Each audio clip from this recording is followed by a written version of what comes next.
Првиот човек на владата и носител на кампањата за Европска Македонија, Зоран Заев, во завршното предреферендумско јавно обраќање порачува дека гласот во недела воопшто не е глас помеѓу две политички партии, туку избор за еднината. Во недела ќе се соочите со историска одлука. Треба да направите избор. Запаметете, тоа не е избор меѓу две политички партии.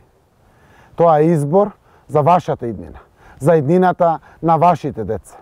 Тоа е избор за иднината на нашата сакана Македонија. На 30 септември секој од нас треба да стави тула во изградбата на подобра македонска иднина.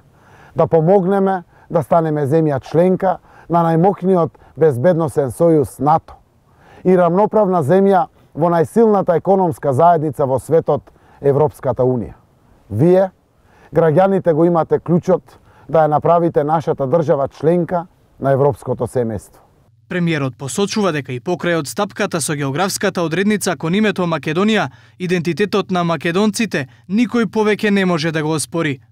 Химната, знамето остануваат исти и заштитени. Ние сме македонци и секогаш ќе бидеме македонци.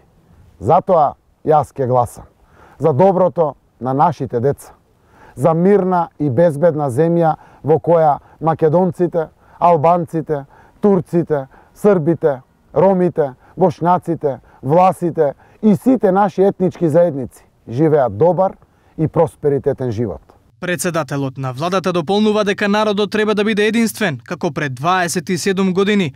Денешниот говор на Заев е завршен пред вечерашниот старт на молкот во однос на референдумот закажан за 30 септември. Дали сте за влез во НАТО и ЕУ со прифаќање на договорот меѓу Република Македонија и Република Грција е прашањето на кое граѓаните имаат гарантирано право да гласаат за или против.